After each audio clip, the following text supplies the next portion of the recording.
different institutions. And we're starting in the first quarter, we're starting with the healthcare institution, and that's why you are here. So we are powered by Momentum Healthcare, and today we'll have two special speakers talking to us about cybersecurity and in healthcare. And we'll also have a medical doctor that's going to, speak to us about the healthcare and why cybersecurity is important. So we have a cybersecurity specialist and a medical doctor. And just before we go on, there will be polls coming in, on the screen, just for you to engage a little bit. And the fastest winner is going to get a prize. So please, stay locked and get your hands busy. All right. Okay. So today's topic is the best practices for protecting customer, or in this case, patient data. So what we are all about now is to encourage, the health institution in different sectors, in different ways. We have the hospitals, we have the health insurance, but basically in general, the health institutions, we want them to ensure that the patient records and the organization's records are safe. And you would also want to know, we also want our patients or the patients to know their rights. You need to know where your data is going. You need to know what, the organization is using your data for. So this is what this, webinar is going to talk about. This is what it's about, to encourage and create awareness, and also teach you guys, the things that can go wrong and how to prevent it from going wrong. So today we're talking about best practices for protecting customer data. And now you can see here we have the content. We're going to be talking about the impact of technology on individuals and organizations, and you can read it all here. So our two speakers are going to be talking about these. Our medical doctor over here is going to be talking about the first three in blue, as you can see here. And our cybersecurity specialist is going to also teach us a lot more through the topics in red. Moving on to the next slide. So I would like to introduce our special guest, our one and only Dr. Adedapo Adesanya. He is a medical doctor and emergency medicine department specialist.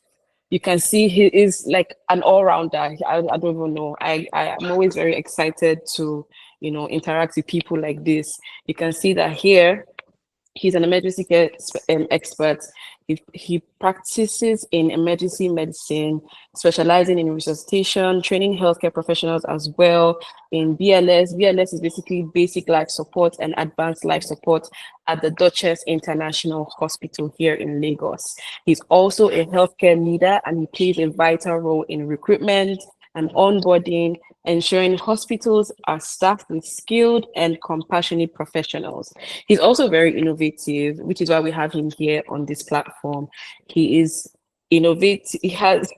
Sorry. Okay, I can see now. So he is passionate about healthcare innovation, patient data, cybersecurity, and optimizing digital healthcare systems. He has also, if you flash back to 2020, we had the COVID-19 pandemic. He was very much in the front line. He served as a frontline doctor during the COVID-19 pandemic, navigating high pressure emergencies and evolving healthcare challenges, which is why we are so honored to have him on this platform.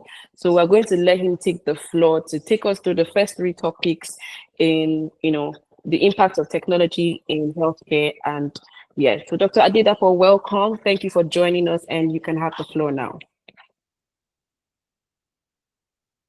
Hello, good evening, everyone. Sorry, I had to quickly come into my office to just make this little presentation. Thank you for all the, what's the word now? All the accolades you've accorded me. Thank you. I appreciate that very well. Sorry, my bandana is not so on because I'm not on duty at the moment. Bear with me. I usually wear my bandana. That's my trademark sign. Now, let's just quickly cut to the chase. We'll be talking about the first three topics. Okay, the first one is talking about what is the impact of technology on the healthcare system. So basically, I would always want to classify the healthcare system as on individuals, that's the patient, and we, the healthcare professionals, those are the individual people. Now, on the organization itself, that's also another thing entirely. So basically, technology has revolutionized the way we work. Basically, it has changed the way we live, the way we work, how we receive information, how we also access healthcare. It's the same way it is in banking, basically. That's how it is in healthcare. As it has changed banking for us, that's how it has changed healthcare for us. Now, technology, basically, we're talking about AIs and machines and whatnot. Yeah. Now, what impact has it had on healthcare? Basically, number one, it has like I said, I'll classify into individuals and organizations. For individuals now, what has it done for us? Individuals, it makes patients now have easy access to healthcare. Basically, you can call from home. Basically, that's what we call telemedicine. Yes. You can either call from home to book an appointment with a doctor. You can call from home to even consult with a doctor. Say, for example, most people now, we're all big men and women and whatnot. They call you from home. Oh, I'd like to book an appointment to see the endocrinologist. Fine, that can be done. And then you come in, they review you, they book it there. But if you're feeling unwell and you're too sick to go to the hospital, say you're the only one at home, you're very weak, you can also call and request for an ambulance. That's also technology. However, you can also call. For example, I work in the emergency department. I'm the head of department for ER at the Duchess. So when I get calls like that, I say, let me speak to the patient. Then we have like a mini teleconsultation over the phone. That is telemedicine. You can actually have a teleconsultation where they prescribe the drugs for you. That's technology as well. That's number one, telemedicine. Now, what's that done for individuals again? Smartwatches that we wear. Sorry, I'm not wearing one right now, but we wear smartwatches. There are some smartwatches that you even have ECG tracings on it. For the non-medical people here, I don't know if there are non-medical people here, but ECG is like an electrical representation of your heartbeat, how it is beating. If it is beating too fast, the smartwatch will tell you your heart is beating too fast or your heart is beating too slow. If you're running, it counts your heart rate, counts your steps. That's what where the smartwatch is for. Some of us take pictures and then post it on our WhatsApp status, Instagram, TikTok, whatever, to see how many steps we've achieved in a day and whatnot. Now, that's what it has done. Now, what it has done for healthcare providers now, I've said what it has done for individuals. Now, for healthcare providers like us, it also gives us access to telemedicine, number one. Number two, it also helps healthcare practitioners also make some common small change, if you know what I mean. I like to be practical and realistic because if you're doing the telemedicine, basically you can have your own telemedicine practice. We call it concierge medicine, where you do home cares and whatnot. It's basically coming to you, not to the hospital. Some hospitals have telemedicine, but if you're in a facility where you attended to a patient very well, the patient now says, oh, doctor, I like the way you attended to me. Can you be my personal doctor? And then we go from there, and the patient starts calling you for telemedicine care. Well, in Nigeria, they just say, doc, my guy, I beg, I want sharply ask you questions. Well, there are some friends, most of our friends are like that. But it's also a business opportunity for some people to consult. That's for healthcare professionals. Now, number two way it has helped healthcare professionals like myself is when it comes to the machine. A machine is basically an improved technology. Initially, we used to do Avoli X-rays. Now we have CT scans, we have MRI scans. MRI scans are even in different grades. You have the 1.5 Tesla, we have the 3 Tesla, and so on and so forth. Helps in diagnosing conditions as well, and that helps in proper treatment, management / modality for patients as well. Now, that's for individuals and healthcare professionals. Now, what is the impact on the organization itself? Basically, we talk about the EMR. That's electronic medical records. Basically, you walk into a hospital, your record is already on the system. No papers and all those things. Oh, when did I see you last? Then I'm scrolling and I'm like, okay, I saw this patient first. Or your folder can even get missing. How about that? You come into the hospital. Oh, yes, my name is Johnson Inam or Inem. And then we come, oh, Johnson, and then they have to start going through a list of folder. What's your file number and everything? It will waste your time in the hospital as well. Now, the doctor won't even be able to have access to your medical history. But on the electronic medical record, it's already there. What your history is, your biodata, past medical history, even the previous medications that were prescribed for you when you came to that hospital is already there. And also, it's also easier for us if your labs are there. Some hospitals, they have a situation where technology has helped them where patients can access their investigations from the house. You don't need to carry paper to your house. They send it to your email, or there's a patient portal where you can just click on it and then you access your information or whatnot that you want. Now, what other thing has it had on organizations now? Now, there's better things to do research on. We have technology so we can research on more things. Novel viruses are coming up, novel diseases are coming up, novel, new, basically, that we're not familiar with are coming up. And it's technology we're going to basically use to know what to treat and how best to go about it and whatnot. Another thing that is happening now, although I've not quite seen it in Nigeria, I might be archaic, but I've not seen it. There's robotic surgeries, basically robots coming in to perform surgeries, whatnot, here and there. So that's also another thing. However, every good thing also has a bad thing as well.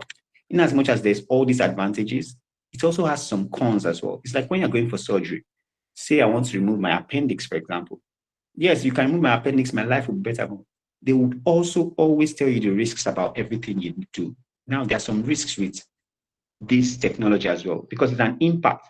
Something can either positively impact you or negatively impact you. Now, those are the positive impacts. Now, for negative impact, what are we mostly scared of? Data breach or security risk. Someone steals your information, basically.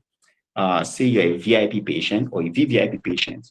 You want to go for maybe a bariatric surgery, for example, or basically, like a weight loss stop, basically.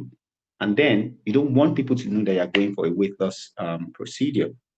You trust the hospital to keep that information. However, social media influencers, tech gurus can hack into patients' database. It's a security breach, basically. They have all that information. They have your procedure notes and whatnot. They can use that to blackmail you or even post it online. That's a negative effect of technology on us. Another negative effect is machines performing surgeries. Yeah, it's going to go perfectly and whatnot, but sometimes you still need that human technical know-how to guide the machines in critical thinking and decision making, basically. So that's basically, so while technology has made healthcare better, faster, more efficient, we should also use it wisely because we need to ensure that the human data or their biodata is well protected so as not to have litigations in future. So that's the impact of technology basically on healthcare, both individuals, healthcare providers, and the organizations. Now, the second thing we want to talk about, what are the patient data and why are they collected?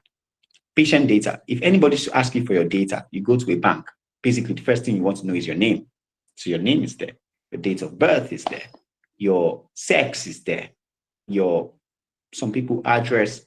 It collects all this information and automatically generates a hospital number. So the next time you're coming, by the time they're asking for your data, it's going to have three cardinal information: your name, your date of birth, and your hospital number. Those are three distinct things that you alone has to a hospital. It's like your BVN. You are the only person that has that BVN. It's like your account number. You're the only person that has that account number, no matter what. So usually when people tell me, oh, this is the account details, and then we have to confirm the name, except you typed in a wrong number, that account number is specifically for you. No other person has that account number.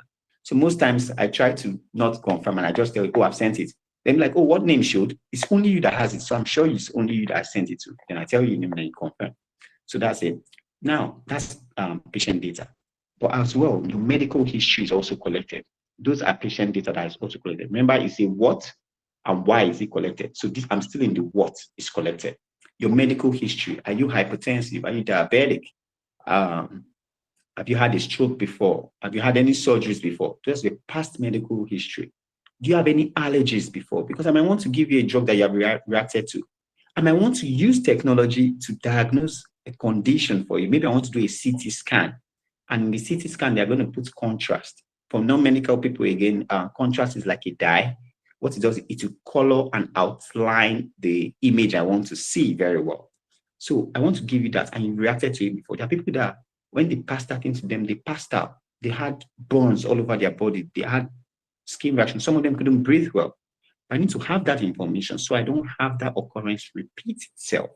So that's also another thing, what we collect. Now, your previous lab results, those are also your data. It's also part of what information we collect as well, and as well as your lifestyle information. Because, for example, if you take alcohol a lot, or you smoke a lot, and then you take weed or other substance abuse, if I want to give you a medication for pain, for example, I expect to calculate at a higher dose than normal because some pain medications might not work for you because of what you take and how your social lifestyle is. So that's the what information that is collected. Now let's go to the why patient's emails, patient's biodata is corrected. Now, why would I want your information? Because I want to know more about you so that when I'm making a decision to impact your health, I should be able to make the right decision without causing more harm to you. There's something people always say, if I cannot help you, I should leave you worse than you are. So if I can't help you, at point blank, I'll tell you I can't help you. But for me to help you, I need to have some background or basic information. Oh, doctor, I came to the hospital to do a health checkup. Okay, but do you have any medical condition? Oh, yes, I was hypertensive. That's already a what? And why am I asking that? So that I won't be surprised or perplexed when I see some parameters. Basically, for example, they check your blood pressure and I'm seeing 140 something. I'm like, why? But you don't have hypertension. But if you have hypertension, that would surprise me because I expect to see that. Yeah. So these are part of reasons why I need that information. So I'll be able to plan and make better judgments and better decisions regarding your healthcare. Now, why exactly do I also collect patient data? After collecting all those things, your past illnesses and whatnot, it's also used sometimes in research. For example, you hear some conditions are genetics, or family history of this. If I ask you in your what information that is collected, remember what and why again. In the what information that is collected, I ask you, maybe my dad comes in now with a stroke, is being managed. And then somebody asks me, when I'm a patient, I have a stroke now, and they say, oh, is anybody in your family had a stroke? And I say, oh, yes, my dad. That's information that I've just given out. And once that information is entered into the system, nobody needs to be looking for it. They can always easily access it and be like, oh, that has a stroke. That will also had a stroke. Sometimes they might gather that information because they look at other patients too and say, oh, how many patients have had a stroke where their relative also had a stroke? And they use that to also perform research. Oh, does it mean if someone's father has a stroke, then someone... So basically like that, they use it for research purposes as well. And that would help us understand disease patterns and how best to approach them, or better still, even develop new treatments for us. Another thing why we collect patients' data is after every service, you must pay. So if I collect all your data, say for example, now you're in a hurry and you leave the hospital, how am I supposed to collect my money? So billing aspect now, yes, I like money a lot. Sorry, I always incorporate money in everything I say. So the billing aspect, I can basically reach out to the patient. Your email address is there in the what information. Your phone number is there in the what information. And if you don't pay money, well, your house address is there. There was a time Pampe was looking for people everywhere. That's because in the information they most likely would have asked you, your house address would have been there, your phone number would have been there, your email address would have been there. So all this is technology that we use basically to access patient data and what and why it is important, basically. Now, for the third discussion, why is education important for both the healthcare providers and the patients now, or individuals? Now, education, we use technology to learn new things. Yes. Now, let's say there's a doctor. You come in to see me as a doctor now, and you tell me, oh, doctor, I have, let me say, appendicitis, for example. Let's use this most simple thing. Before now, they will tell you appendicitis, that's basically pain in your right lower part of your abdomen. Your appendix is only on your right for non-medical people, never on your left. So now in your right lower part, you have an appendix pain. If you're a woman, it could also be an ovarian cyst, it could also be anything. But before technology becomes so advanced, they will tell us, oh, the only way you can know is appendix if you do some signs on examination. They examine you and then you press here or you do this. But now there's imaging for it. there's CT scan for diagnosing it. Some people go ahead as far as doing MRI scan. It will tell you point blank, this thing is where the problem is. And that's technology for us. And if I don't educate myself, basically training myself on this new technology that just came out to help me to diagnose the information, how would I know that? So imagine you coming now to see a doctor who doesn't know how to manage your illnesses. You will be displeased. You leave there displeased, still in the same condition you are. You're not getting better. Everything is going downhill and you will be unhappy. And that has an impact on not just only you, it will have a ripple effect on even your family members as well. Even at work, it will have a ripple effect. Your productivity will be low as well. So now, why is it important for patients, basically? Doctors that keep learning or keep using technology to learn will provide even better treatment algorithms, treatment plan. Education, things are coming in every day, new things, new things, new things. And it's from this technology that we used. Remember, initially we used it to collect what and why also we used it. We will use that to develop new treatment strategies, treatment protocol. It's technology that they used to develop a new treatment algorithm for COVID, for example. Now, the current thing is diphtheria. Oh, how do we approach diphtheria? Oh, it's a sign on this. If you see this, this, this, this. If you do a scan, that's technology already, using technology. Now, it's the same technology they will use to devise new treatment plans in the management of such cases. That's one thing. Now, education is also important because you have to keep up to date about current information, current trends about treating something. Okay, before now, they used to say, let me think of an illness. They used to say, oh, if you give this medication and this medication to treat your illness. But now, if you keep up with new current trends, for example, with technology now saying, or maybe AI saying, oh, this is the new treatment plan and everything, and you do that for a couple of patients and it works, it's part of the research. And to also keep you updated in the current trends and treatment of illnesses. So that's why education is very important. Now, why is it important for individual? Because it's to prevent diseases. We know what to eat, how to exercise. Basically, even our smartwatches tell us how many walks we've had, basically. Why do we listen to smartwatches? Why do we do 10,000 steps and then we check out, oh, I've done 800 steps today, I've done 8,000 steps today, and then we keep on. Because we're trying to prevent disease, we're trying to prevent heart attack, basically. Most times, basically, that's what. And also, if you understand your disease condition, basically, or your chronic medical illness, basically, from constant education. Remember, the topic is why is education important? If you understand it, you will be able to manage and make better and informed decisions about yourself, about your health as well. Why is education important again? The last thing, before I bore everyone, it helps to reduce misinformation. Now, let's say they teach us about something. Say the way to spell a cat is CAT. If everyone is already gotten or has already gotten that information, brother, that the way to spell cat is CAT, nobody can come and misinform me and say, no, it's TCA or something else, because you're already educated, you're already up to date, you're already informed. Everybody is already informed about that. Sorry, I had to use that example. It doesn't really tally with health, but that's the first thing that came to my head. However, let me conclude by saying this. Education is the foundation for a good healthcare. That's why you have to go to school. Nigeria, you do 7 years, other countries, you do 4 or 5 years and what. Because you need to get a certain degree of learning before you go for advanced learning, basically. So it's the foundation of good healthcare, I can tell you that. And it empowers we doctors to better ourselves and to help patients, individuals as well, also take care of their health. Thank you. I think I'll just stop here so we can go on with the slides. Thank you very much. Thank you so much, Doctor. That was amazing. That was really amazing. I learned a lot even from this few slides.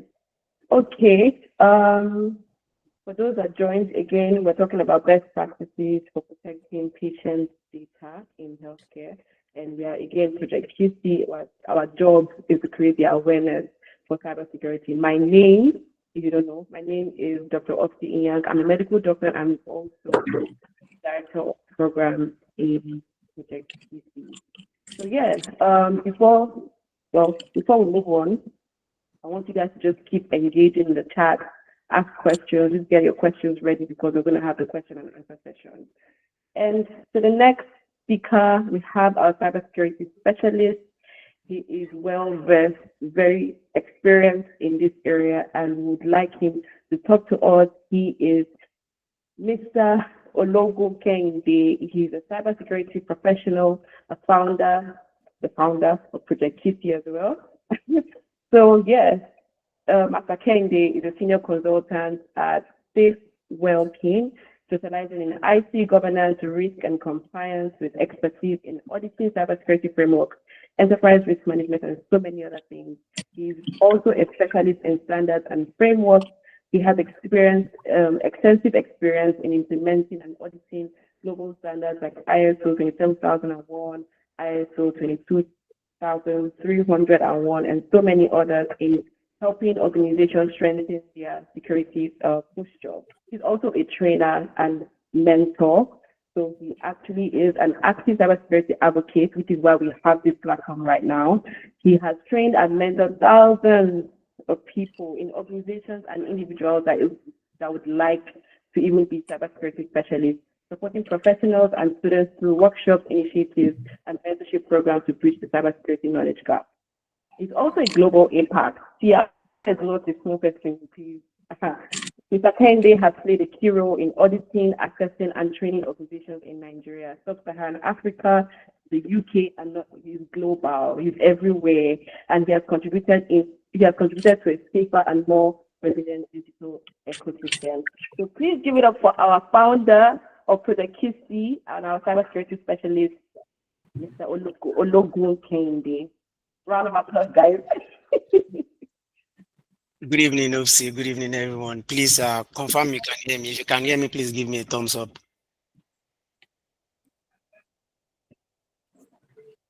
Okay, great. Good evening, everyone, and thank you, Opsi, uh, for that introduction. Also, I want to welcome everyone to the webinar again once more. Thank you very much for joining the webinar today, and also thank you, Dr. Adidapo, for doing justice to that, right? So because we are talking about healthcare, we had to take that flow. We need to have that understanding, right, from where we are coming from, what technology has done to the communication space. What we are doing, we are using technology to communicate, to have this webinar.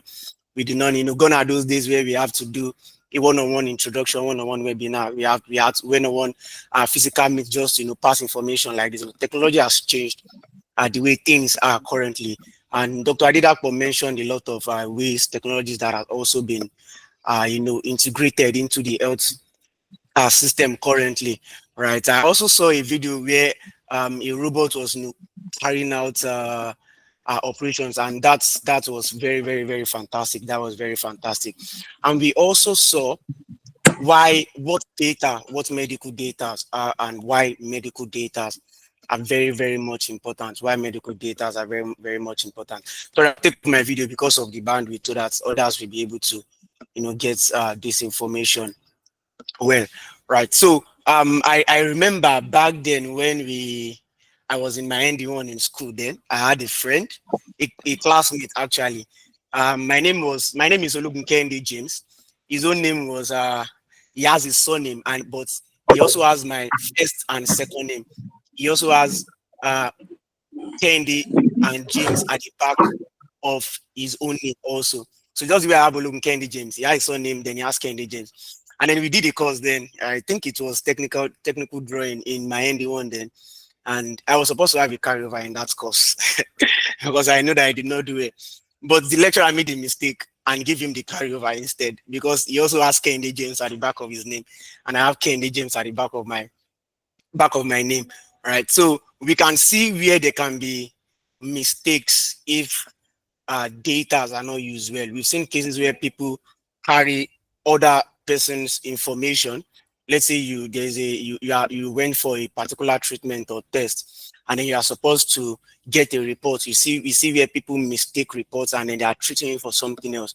So that is why collecting data is very, very important in the medical line. And Dr. Adedapo also did justice to that, right? So, but I'll take us through why it is important to protect patients' information. Why are we talking about this at this particular time? And what are the practical steps as individuals, as organization, that we have to put in place to ensure that we protect ourselves, right? So why is it important to protect patients' information? Why is it important to protect patient information?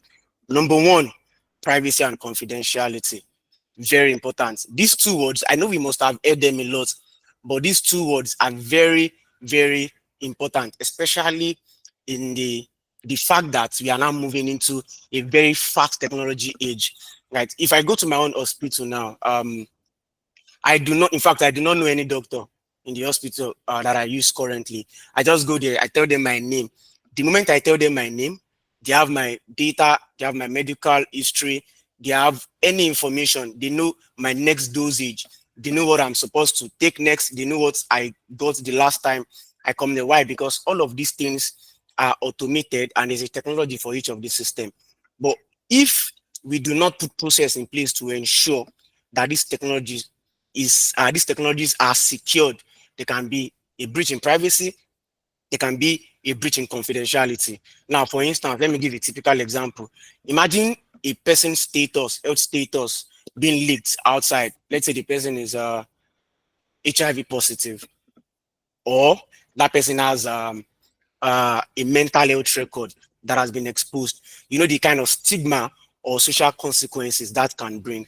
So we need to have this understanding that patient's information, which is you and I, must be protected by the hospital, right? And they must ensure that the privacy of our information and the confidentiality of our information are safeguarded. Number two, to prevent identity theft and fraud. You must agree with me.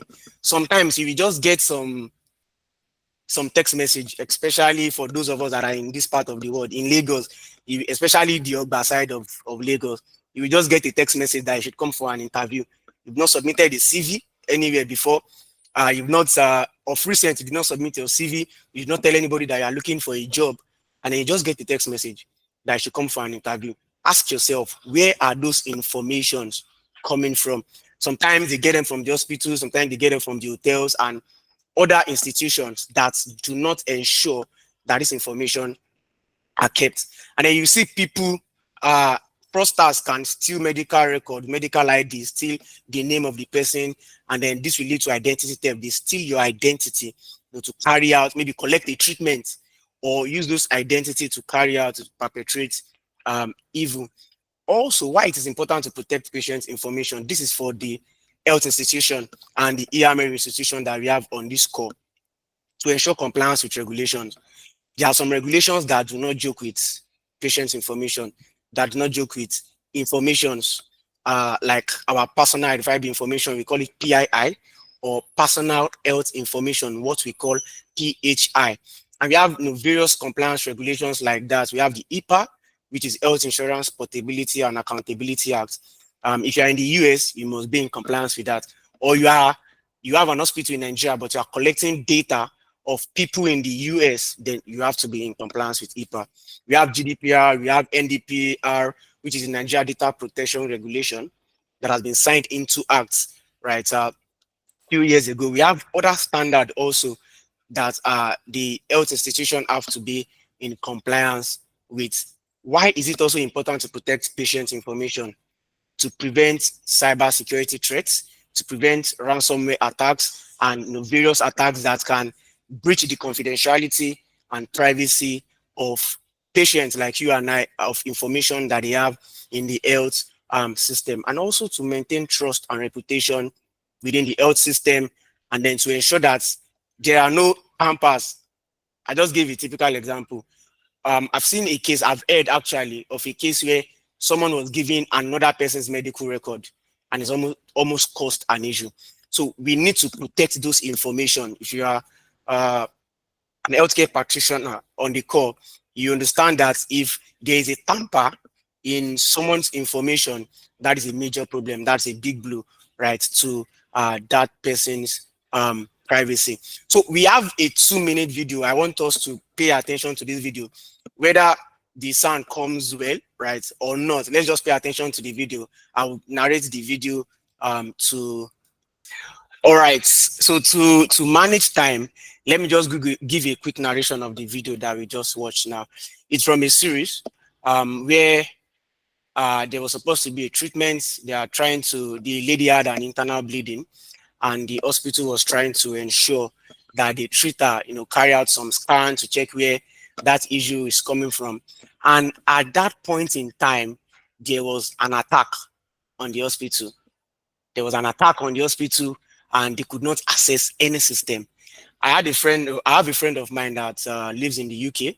Last year, around November, December, he and a lot of other persons in the UK could not get their treatment. Why? Because there was an attack on one of the major hospitals, and they could not have access to those information, right? So because technology is being used, and the moment they do not have access to those information, that means they do not have access to your previous dosage, they do not have access to your next dosage, they don't know your medical history, they don't know how to treat you. And that's what happened in that movie. So they had to resort back to manual processes, right? Why we are talking about this, which is the major part of this webinar, is to ensure that healthcare institutions, EMR organizations understand the common cyber threats that we have in healthcare. And then individuals like you and I also understand the common cyber threats, so that by the time we go to take treatments or we go to use any healthcare system, we can ask relevant questions to ensure that we know that they have security in place, right? So like the video we just watched, one of the common cyber threats in healthcare is ransomware. Ransomware is from the word ransom, where cyber threat actors, they tend to, take all of your information, encrypt them, and tell you to make a payment for it. And that's what happened in that movie. They encrypted the hospital's information, and they told them to, I think it was $100 million that was told to be paid to ensure that they give them the decrypting key to that information. And now this is the catch. The moment your information is encrypted by cyber criminals, there is no way you are going to get 100% of that information. During one of my training so many years ago, we had access into the dark web. You see a lot of information that are sold on the dark web: medical histories, top organization information, bank records, people's information, people's record, and you see how cyber criminals are buying this information and how they are using them for identity fraud, how they are also using them to perpetrate evil within the world at large. Also, unauthorized access is another common cyber threat in the healthcare institution. You see unpermitted access by hospital staff or hackers compromising patient confidentiality. And when we say unauthorized access, we are not only talking about technology in itself, because cyber security is beyond the technological systems. What of the physical infrastructure within the premise of the health institution? Are there relevant controls in place to ensure that people that are not supposed to be on that facility, they are not there? We see these things happen in movies, and these things actually happen in real life, where you see somebody coming into the hospital and then going to maybe put another dosage in someone's drip or something, and then the person dies, and you ask yourself, what are they doing that this person gets to this particular location and nobody was able to stop this person? We also have phishing scam where cyber actors, they tend to send deceptive emails to trick healthcare employees into revealing login credentials or sensitive data. So they try to manipulate, we call it social engineering. They try to manipulate healthcare institution or their employee to divulge sensitive information, and then they have access to the database of the health system. Maybe they are looking for a prominent person's information within that healthcare system, and then they cut away with such information, they sell it, they use such data for identity theft, they use such data to also carry out whatever they want to do. We also have insider threats. We've seen cases where within the health institution, they release in fact, it is prevalent in our one part of the world, especially in Nigeria, where you see healthcare professionals recording a particular patient and then posting it online. That's insider threat, because those employees, they intentionally, or sometimes it can be unintentional, because they are not aware of some of these topics. So they intentionally or unintentionally leak, misuse, or sell patient data. There are a lot of these cases where you see healthcare practitioner taking patient data and then selling it out to other persons. Also, another common cyber threat in the healthcare is unpatched software. My audit extends to various domains, right, within the ecosystem. Sometimes I carry audit for health institution. I carry audit for uh, organizations that are heavy on technologies, on EMR technologies, bitcoins, and the likes. And then for the health institution, you will see some of these lapses there, where there are no vulnerability assessments to ensure that the systems that are not well patched, the vulnerabilities in place are closed off, where cyber actors can have access into that system.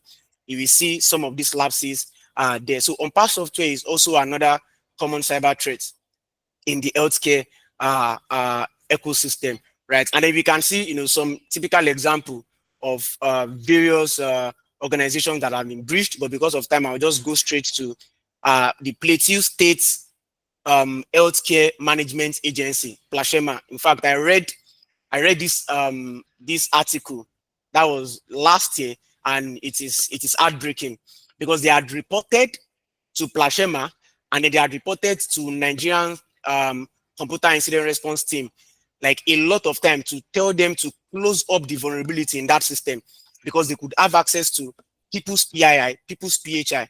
But over the months, they did not do anything about it. So what those guys did, because those guys are ethical hackers, what they did was they brought out those information, and then they blurred out people's name, blurred out people's face, and then they posted it online, so that it is going to have more visibility, and people can raise awareness on this. So we have a lot of this happening currently in the country and outside of the country. And that leads us to best practices for health institution and staff. And you and I also can learn from this, right? Because we also use mobile devices, just like Dr. Adidapo mentioned. You can talk to a doctor online. I remember the last time I wanted to collect my glasses. I just messaged the HMO, the HMO behind my the HMO my organization is using. I messaged them. I told them I need to collect a glass, and then they told me that, okay, reach out to so and so person. I did everything online. So I just went there to collect, I think 1 week after or so, to collect that glass. So those informations that you have shared via your mobile devices, you want to ensure that you have strong password in place for the usage of those mobile devices. And then for the health institution also, they need to implement strong authentication methods using complex passwords and enabling multi-factor authentication mechanism in place. I was reading an article a few weeks ago, and you will see millions of passwords that we call them dictionary passwords. And if a threat actor carries out what we call a dictionary attack, they can get those passwords in a matter of minutes. So there are some passwords that we should not use, right? So we should use health institution, individuals should use complex passwords, and enable multi-factor authentication is to ensure that even if somebody have access to your password, the moment the person tries to log in, you get a second layer notification to ensure that you are not the one that actually initiates this this particular process. So if you are not the one that initiates that process, you can quickly change your password if there has been a password breach. Also, enforcing access control policies to restrict patient data access to only authorized personnel based on job roles. We call it role-based access control, to ensure that only doctors, only professionals, only people that should have access to patients' personal information should have access to those information. And then there should be regular staff training, just like what we are currently doing. This is a part of training, right? Employees should be trained to recognize cyber threats like phishing scams and social engineering tactics. And then there should be an encryption in place for the database that holds all of those patients' information within the organization within the health system, those databases, those systems should be encrypted, so that even though threat actors get access into those systems, right, they will not be able to have access to those information. Then there should be regular system updates and patching, and then the health institution should align their security systems with relevant framework. Like there's a 27001, which is information security management system. Like there's a 22301, which is business continuity management system. The short video we watched that told us that they moved from automated system to manual system. That is a good process of business continuity management system, to say that they have already done an analysis of the impact of disruption. So let's say we get hacked, what is the next thing that we can do? Oh, we can go the manual route. That is business continuity, right? So every health institution should have a business continuity process, maybe a backup plan, to ensure that even if a particular data is stolen, we still have access to the backup of that data, to ensure that we continue this treatment. Also, other regulations like the NDPA and IPA. Why do we need to talk about this? You as a person, I also as a patient within the health system, we need to ask questions sometimes when we go to this institution. Like, do you know of information security management system? Right? Do you ensure that you protect our information? How do you protect our information? I also remember when I went to collect my glasses, I was told to fill a form, So when I was done filling that form, I asked the lady as I was leaving, what are you going to do with this paper? What is the retention period? Are you going to shred these documents? How long are you going to keep it? How do you want to protect this data? So these are some of the questions that you need to ask to ensure that your information are adequately protected. And then to leave us with this, you need to know your right as a patient also. I've seen cases where patients will go for treatment, they will ask they'll tell the doctor, what did the test report say? They tell you are fine. You ask them, can I see? They say you don't need to see it. No, you have the right to see your medical records. You have the right to know how your data is collected. You have the right to know how your data is stored within the health system that you use, and you have the right to know how your data is used. You can also request access to your medical records and ensure that your medical records are accurate. Maybe you are married now. Before you were not married, but now you are married. You can request access to ensure that they have accurate information or to make change to such information. So hospitals also must get consent from you before sharing your data with third parties. They should not, under no account should they put out your information without your consent, without express consent. In fact, in the UK and other countries like that, before they can tell your wife what is wrong with you, they will ask you, if you are in good shape, they will ask you, do you need us to tell your wife about this information? So they must get your consent also.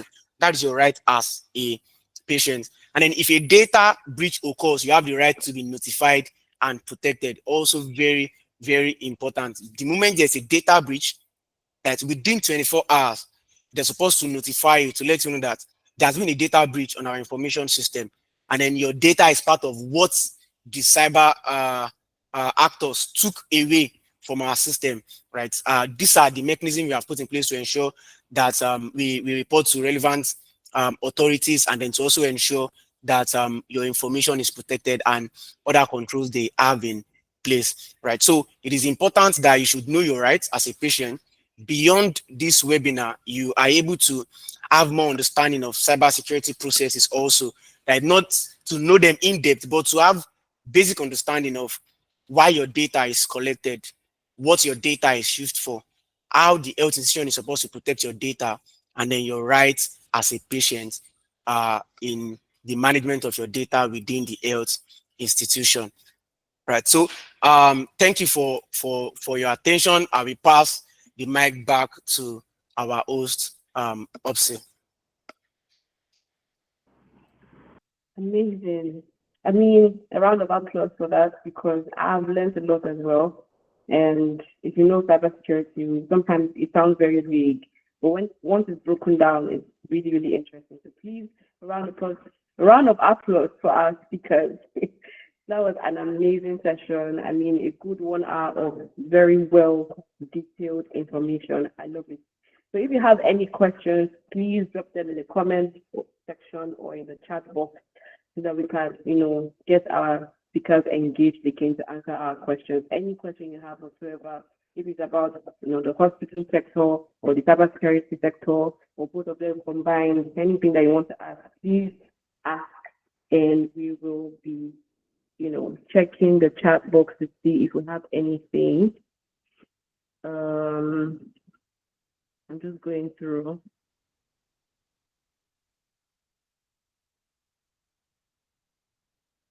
Also, you can raise up your hand as well if you have any questions. That would also help. Then we can unmute your mic and get you asking directly to one of the speakers. Please signify by raise of hands if you are interested. I think I have one question here. From VO, says typically, how can healthcare institutions assess and enforce cybersecurity standards for third-party vendors handling patient data? Example, outsourced diagnostic and lab services. How can they ensure compliance with NDPR, etc.? I think I'm going to give this to our cybersecurity specialist. If you can see the chat box, please could you answer that question for us? All right. Yes, I can see that. Typically, how can a healthcare institution assess and enforce cybersecurity standard? Yes. One thing I observed also in the health institution, for my own hospital, the one I use currently, they have their own lab, right? So whatever data they have is within their confinement. But for third parties, where the health institution do not have their own, maybe a standardized lab, and they have to go out. There's something we call evaluation, right? Where you evaluate before partnering with a third party, you evaluate how they secure data. But do they do this? Yes, in some cases for health institutions that understand what security is all about. But for some health institutions, they may not do it. Right. So before you partner with any third party for institution, it is important that you carry out what we call a risk assessment at the process of onboarding. Because you as the hospital, there's a possibility that you have security controls in place to ensure that data is not breached. But the moment you refer your patients to such institution, to those labs, right, they have left your system, they are going to another system, right? So you need to ensure that the same way you put protection in place as an health institution, that same way, the person or the organization you are partnering with, the third party vendor like labs that you are partnering with, they also need to have good controls in place to ensure that those information do not get out. So at the process of onboarding, partnering with such vendors, if they do not have these controls in place, then you do not need to go on with them doing business. And in some way that health institutions also try to take off their neck from issues is they just tell you go to a lab. You just tell you to go to a lab, get this information, and then you come back when you are done with the lab. So they do not tell you a particular lab, but the moment there is partnership between the health institution and labs, right, within their confinement, where there's a partnership, then they should ensure that the same controls they have in place is also implemented in those labs before they partner with them. And then how they can ensure compliance with NDPR. NDPA currently, which is overseen by the NDPC, Nigeria Data Protection Commission, right? They are trying their best to ensure that they put these processes in place. But what I can say is that the regulation is heavy on the financial institution than other institutions like the health institution, right? So over time, we'll see some of these things coming up, right? So it is where you and I also have to come in to ensure that this health institution, they practice these things and they implement these things. I've seen cases where health institution, they come to implement some of these controls and requirements, not because it is a regulatory requirement, but because it is a contractual requirement. Maybe they want to partner with the big force or an organization, and then those ones tell them that have you implemented social and social security control? Are you in compliance with NDPR? Then they see the need to go back and ensure that they do all of these things. So if we keep pushing things like this, we'll see that security controls will go around within the health institution. I hope that answers your question, Vio.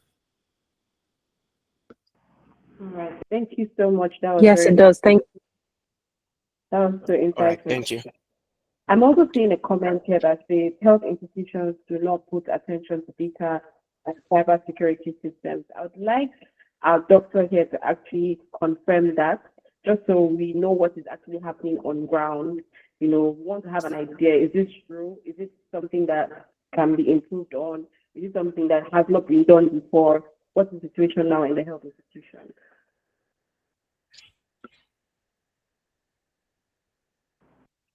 Dr. Adedapo, are you here? Can you hear me? I'm not really sure if it's here. Sorry, yes, I can. I can hear you. Please talk to me again. Sorry, my network went up with it. Okay, so I'm saying that okay, there's a comment here that says health institutions do not put attention to data and cybersecurity systems. So I want you to please tell us what if this is true first of all, and if it could be improved, or if it's actually true that they don't like health institutions don't have any cybersecurity systems in place, just so we know what's actually happening on ground. Okay, thank you for that. So, based on cybersecurity, I can tell you what my hospital does because I won't be able to generalize that in this sense. Now, what happens is for cybersecurity, even in the hospital itself, there are different people that can't access some parts of your information. I'll give you an example. If you walk into the hospital, there is a front desk personnel, there is a nurse, there is a doctor. For example, I come into Sky High Medical Center as an example. The front desk personnel takes my bio data. Basically, what a person wants is my name, age, sex, address, email address, and whatnot. That person is not a medical person, so can't ask me about my past medical history or past surgical history and whatnot. So that person does not even have access to be able to view those information even on the system. And that's someone that works in the hospital. That's already a form of cybersecurity already. Now, the doctor can view all your medical history, can view your biodata, can view your investigations, can view your past medical history and your previous clinical notes, as well as your drugs. However, the doctor cannot even view how much you are even paying for some medication because now only the billing section can view that. I hope you can understand that part. Now, coming to the pharmacist section, the pharmacist can view the medications you're on. The pharmacist can't even see your past medical history. The only thing pharmacists will be able to see, pharmacists can't see your clinical notes. The only thing the pharmacist will be able to see is your past medical history and your allergies because they are the ones dispensing the drugs. They need to know that, oh, you've been on this drug before. This new drug they want to give, would it counteract or interact with the previous drugs you've been on? Or you mentioned you have this allergy. Would it affect you if I give you this drug? Would you react? Because that's also, apart from cybersecurity, it's also like a two-step authentication when you're getting your medication. Because if the doctor should miss your drug allergies, the pharmacist will miss it. So there are many people that can view your drug allergies. But the front desk information basically just has your biodata and your contact information. They can't access your profile, basically. So that's the cybersecurity, even in-house. Now, out of the hospital, for example, I'll give you an example. I can tell you, like Sky High Medical Center, like I mentioned in Magodo, what they do is the internet service that accesses your data can only be accessed in the hospital and in the system in the hospital. That's a form of cybersecurity again, because you can't bring your laptop from home and connect to the hospital's internet, for example. So basically, you would have to look to the hospital's computer, basically the hospital's internet. That's basically what you have to do. I'm trying to see, let me show you exactly what I mean here. For example, this is my home care page. This is Sky High Medical Center. That's how it is. You can only be logged on the system that it's in the hospital. You can't view. I can't bring my own laptop, for example, and use it. I've forgotten how the internet gurus and tech savvy people call it. But basically, it's in-house, basically. There's no remote access of patient file. So I want to see a patient, I'm coming to the hospital to see that patient. That's actually how it is. So that protects your data and prevents data breach. Now, it's when you now try and go back and say, oh, but telemedicine says I can consult anywhere. Yes, you as a patient can consult anywhere, but the doctor can consult you only in the hospital because I need to look through your folder and be seeing it. And it can only be done if I'm in the hospital using the hospital's computer, not my personal computer. So your information is also still safe in that regard. So these are measures that were put in place to prevent data breach, basically, because if I go home, for example, and I have your information on my laptop, anybody, my friends, my family could open my WhatsApp and say, you treated Tiwa Savage or you treated Davido. Oh, wow. How was it? Then you start talking about it there and then. Or imagine if I could access it on my phone and then I give someone my phone while scrolling through pictures and then they see a screenshot, for example, of Davido's medical history and person reads, oh, wow, Davido has this. Ah, wow. And nobody told the person can take it to the media, make money for himself. Again, money parts again, sorry. Make money for himself by providing privileged information to the media, who now post it on blogs and whatnot. That's also a data breach. So these are some cyber security measures that are put in place. However, nothing is 100% certain. Everything has pitfalls as well. So yes, these measures are put in place, but we also have a back end security security. The word's not coming to me now. A secure back end security, basically, to prevent hackers from entering the system, because you need a login.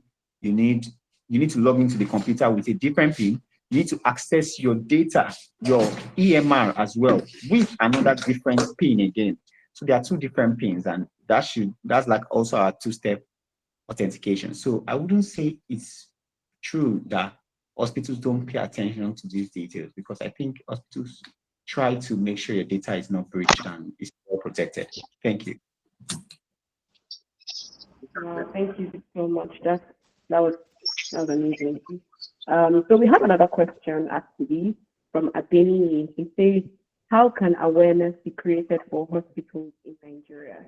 I recently had an experience with a hospital where a staff member informed someone that they could not access their own test results due to hospital policy. Huh. That is interesting. Can you throw one light on that? Like, is that proper that the patient should not be able to access their own, test results? Is there a policy like that in place? So usually, okay, is okay. Kennedy wants to answer. Okay, I'll just let you answer this. Yes.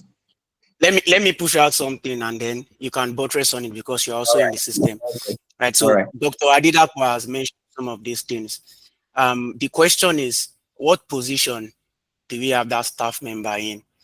Right. We call something we have various access control mechanisms in play: discretionary, mandatory, rule-based, right? So role-based can be, let's say for instance, a security guard. We can give you, as a security guard, a access card that only takes you through the first floor. Then we can give other person access card that takes them through first, second, third floor. Then maybe the boss of all boss can have access card that takes them through all of the floors. The same way we have that rule is the same way we have it across board, right? In all institutions that ensures that cybersecurity controls are in place. So it is dependent on the role of that staff. The staff may not be able to access such results. Maybe there's a combination of various tests, right, within the system. Oh, my own is just to carry out malaria test for you. There are other tests, right? So there is somebody that can access all of those tests cumulatively and then can tell you your results, right? So I think that is how it works in the system. So Dr. Adidapo, you can on that also.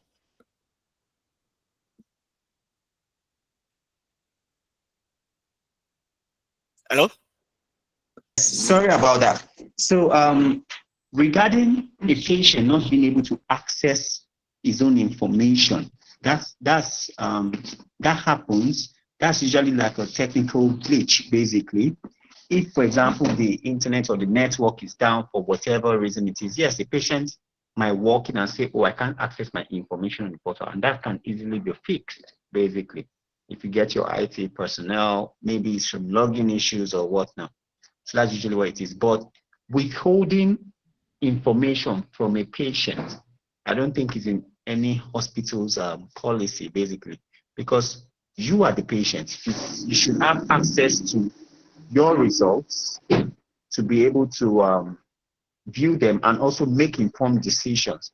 Because even when you go to the hospital, decision making should be doctor and patient based, basically. That's when you call it a patient oriented consultation, because the patient has to be involved in decision making. And if you can't have access to your own results, then there's a problem. I can understand if a patient's relative can't have access to patient's information, because that is also considered some degree of data breach. But other than that, I think that's about it, really.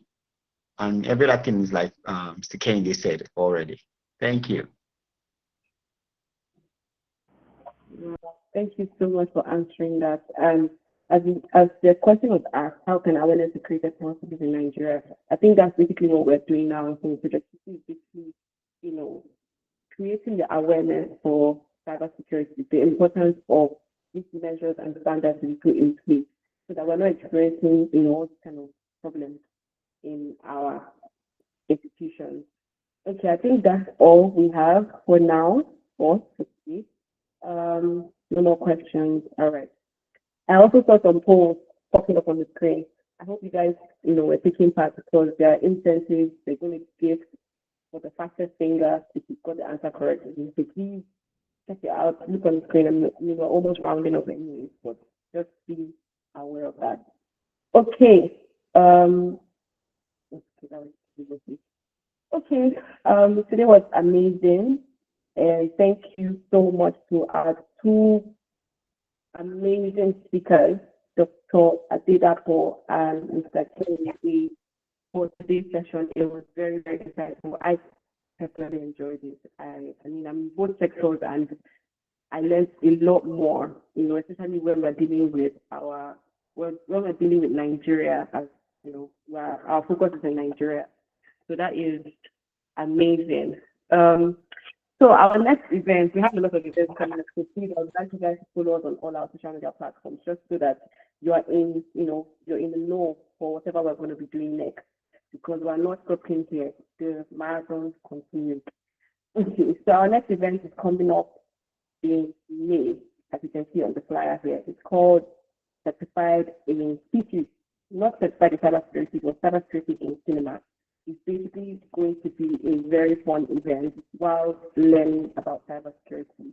You're going to be watching a movie or a documentary on cybersecurity, and you're also going to be meeting with field experts. You're going to invite other people that are professionals in this field, so you can meet up with them, get in touch, network, and if you're interested in working up your skills in cybersecurity, or you want to invite them to your organization to boost the cybersecurity in your organization, that is the time to meet and try to do. Just come and have fun with us. Obviously, it is a paid event. It's going to be 5,000 naira, but it comes with free drinks and popcorn and everything nice. So all you need to just do is show up and pay the money, and everything will be nice. So yeah, this is the Saturday, May 17th, 2 p.m. And you would only know the venue when you have registered, or when you have the venue to convey to you. And also, we have another event coming up in June. We have another webinar just like this one, but in June we're going to be focusing in the academic sector. So we're going to have a director from Covenant Invest come speak to us about the academic institution, and we're also going to be having another cybersecurity professional and a DevOps engineer talking to us about the importance of cybersecurity in academics, or in the academic institution. And the topic for that day is going to be the digital footprint of a student, a lifetime of cyber risk. just like you enjoyed this one, that one will be definitely just interesting, so you don't want to miss it. So look out for, when we're going to be sharing the link to register. You can see the barcode here. It's going to be 21st of June, same time, 7 p.m. on Saturday. It's going to be a webinar as well. How can we get in touch with the guest speakers person? You can definitely reach out to Project KICI. I thank you, Mr. King. Reach out to Project KICI and we can, link you up. Also come for our event. If you come for this cybersecurity in cinemas, you will also be able to meet up with some of these cybersecurity professionals. So yeah, that's it all for today. I don't know if we have any more questions. Please reach out to us, send us a message, send us an email, whatever you want to ask. You can ask on there and be sure to respond the best of our ability. Once again, thank you, Mr. Kende, and thank you, Dr. Adedapo. So sorry, but you have really made us, doing extra-knowledge, and we're very, very grateful for that. So yeah, thank you guys for joining. For all of you that joined in this webinar, thank you so much. This wouldn't have been possible without you guys, and we are so happy to have you on here. And we hope that our community and our relationship continues to grow and build up because we have more in store for you guys. Thank you so much once again, and yeah, I think we come to the end of this session. Right? So yeah, thank you and have a lovely, lovely